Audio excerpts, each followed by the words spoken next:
Welcome to Devlog 4. My name is Jason, game designer and environment artist on Hunter's Uprising. Of course, as always, anything you see here is very much early work in progress and subject to change as we progress. We've had a pretty busy month with our game, implementing a basic gameplay loop, making a trailer for an indie expo, and creating our Steam page for the community to wishlist, which, by the way, is out now.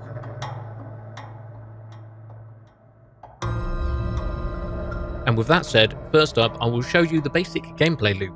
We can enter the safe zone from the main menu featuring our main menu music created by Bubson, or go straight into the extraction zone.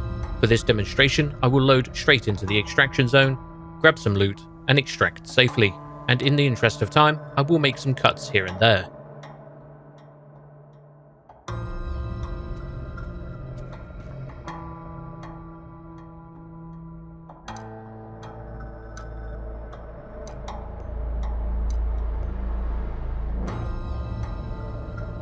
As I head towards the end of our current gameplay loop, you notice these red flares which indicate the extraction points.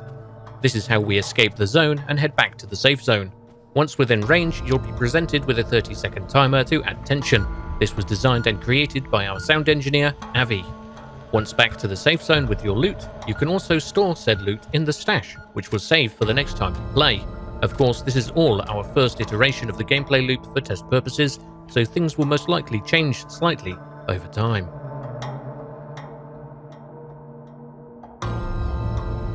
Our game engineers have also been working hard on improving our inventory system that uses Jigsaw, making it more our own.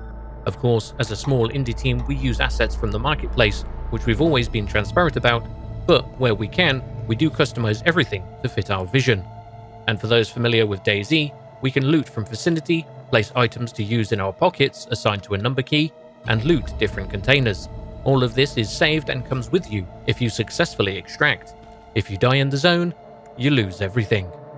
One of our new usable loot items, soon to be a craftable, is food and drink, which we can place into the previously mentioned pocket quick slots and use when needed.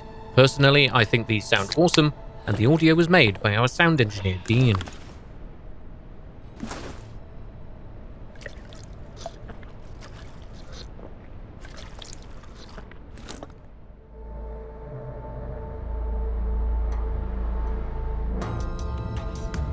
One very important area we have been focusing on is optimization. We noticed a lot of our blueprints were constantly ticking when they shouldn't. Disabling this for thousands of these in our world gave us a massive boost to performance and stability. We also noticed one particular asset destroying our performance, so we replaced this with all new PCG roads I mentioned in a previous devlog for a much smoother result. That said, we still have a lot of work to do in this regard, but we will keep you posted as always.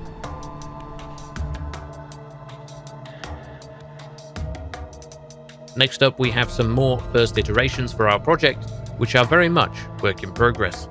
Starting with our shotguns, the pump action is probably the closest to being finished, but I need to tidy up some animations for the semi-auto and double barrel, as you can see.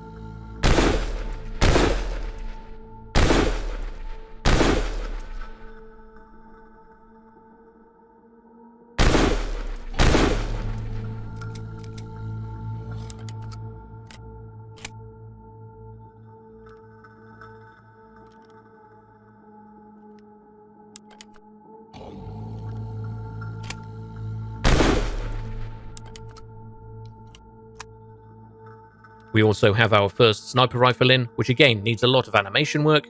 Of course, we could always just leave it like this.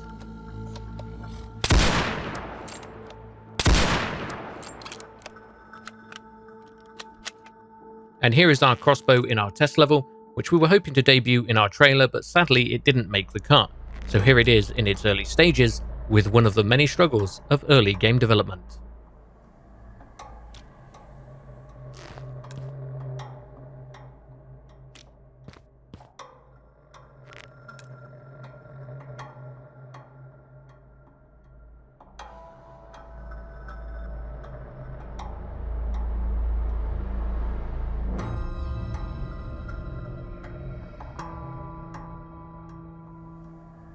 Something small that our engineer Danny added was the lower weapon key. Not really useful, but you can look cool walking the streets of the zone before getting shot.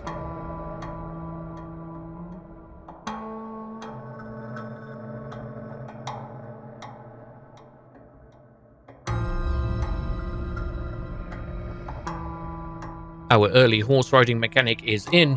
It's not perfect, but gives you an idea of what we're aiming for. We would like players to have multiple choice through progression regarding traversal of the safe zone.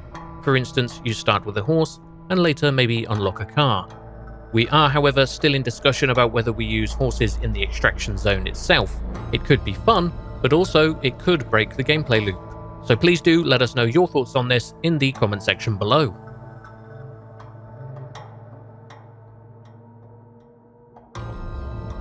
I've been busy playing with the AI navigation to use dynamic invokers, which in theory should offer a more random AI pathing. Given enough time, the AI could end up anywhere on the map. We're hoping this will help randomize AI a bit more than the default navigation method. Our deer seemed lonely, so as you do, I programmed a doe to keep him company. She's still in very early stages, but she should get hungry and tired, and if you shoot in her direction, she will attempt to run away. Meanwhile, Rabbit has been busy building a new location to the extraction map, the train yard. This spooky location has lots of overgrowth and will have an old, rusty industrial ambience, and might just become one of my favourite locations. Some older locations have had some love, mainly making some loot locations for the new items and inventory system so we can test things out. Putting our eyes in the point of view of a player is tough, but designing these areas with the playstyles in mind is really needed to make things balanced. From cover to hide behind to counter locations, we need to calculate all possible outcomes and eliminate what seems unfair. Of course, this is a long-term process and will change more over our playtest sessions. Over the last month, there is a lot more that's been tweaked under the hood by our engineers, but that kind of gives you the gist of what we've been going for the last couple of weeks. So that is all for devlog number 4. Of course, feel free to let us know your thoughts in the comment section below, or join our game's Discord for more discussions or ideas you may have. We are extremely transparent and take on all feedback, good or bad. Links can be found in the description. Don't forget to hit that like button and share the video to help get our project known. Oh, and wishlist on Steam. But most of all, thank you for watching, and I'll see you peeps next time.